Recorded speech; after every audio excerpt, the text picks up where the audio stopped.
Let me ask you a couple questions. You think judicial activism, Doctor, has hurt blacks.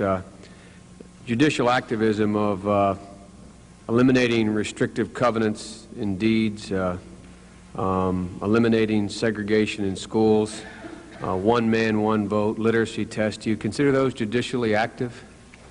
Well, as regards restrictive covenants, I can see no evidence that they did anything other than make some people feel good because it was symbolic.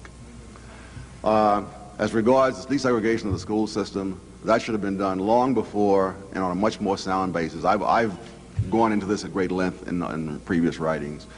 But are they... You see, the problem is not whether you believe that school desegregation should have ended. I believe it should have ended long before. Judge Bork believes it should have ended long before. What he and what I have objected to are the principles used in that decision, because those principles take on a life of their own, and they come back to haunt you in other areas. Obviously, this old phrase, hard cases make bad law, derived from that fact. You dream up a principle to reach this result, and then the principle has a life of its own. So the principle of desegregating the schools... No, that wasn't the principle.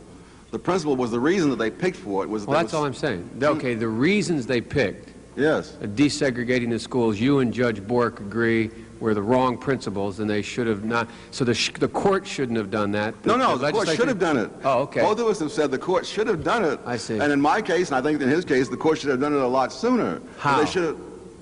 They should have ruled that it wasn't equal protection of the law, because nobody in his right mind believes that there was equal protection of the law in the Jim Crow era of these school systems. I'm just trying to figure out what you're saying. Yes. Now, when they desegregated the D.C. schools, it's clear the 14th Amendment does not apply.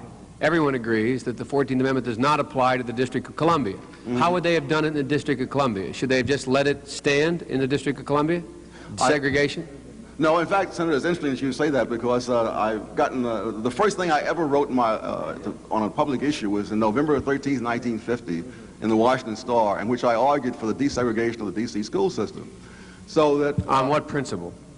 I had not studied nearly as much then as I have 37 years later, and so I hadn't worked it out. Nor do I think that I would want to work it out on the run in front of a large group of lawyers at this very moment in the time that's available.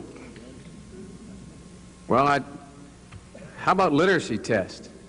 Was it judicial? I see no reason why people shouldn't be literate in order to vote. The question is, if you have a black who comes in with his degree from Harvard, and the man behind the desk says, no, you're not literate, you can't vote, then this is what bothers me. People are talking about how judges should be sensitive to this particular group or that particular group. And if that means anything, if it means he's applying the law differently, that's precisely how blacks were held down for generations in the South. I see. So by literacy applying the law differently. So literacy test, as long as they were equally applied, are all right. Sure. So I thought you thought. Now, I also want to clarify, I gather from your comments about MIT and Harvard that you don't think there's enough blacks out there who are qualified to fill the number of vacancies allotted for them in those schools. Is that right? Is that what you're saying? Well, the word qualified is misleading. Well, the question is whether or not they are like the other students at Harvard and MIT. Well, okay.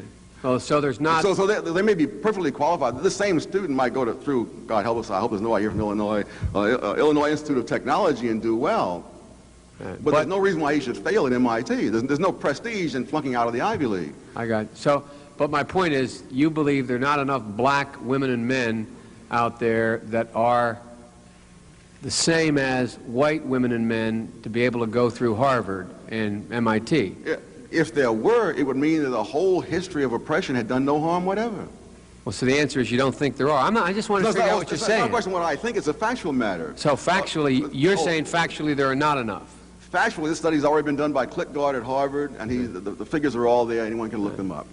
Okay. No, I just want to hear from you. I want to know what you're thinking. Now, have you read all of Judge Bork's cases or any of them? Have you read all of his writings? I haven't read all of them, but I've been reading them for more than 20 years because I used to teach antitrust economics.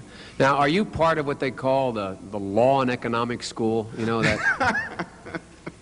Would you consider yourself part of that school? There's nothing wrong with that. It's not a bad school. I just want to know where you are. When I sit down to write, Senator, I don't ask what my label. I don't check my identification tag to see what I am. But Well, I did. One of my books did win a prize as the best book in law and economics in 1980.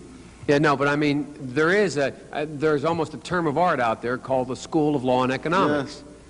And are you part of that school intellectually? That's all I'm trying to get. I'm very much interested in the application of economic principles in the law and vice versa. Right. Now, my time's up.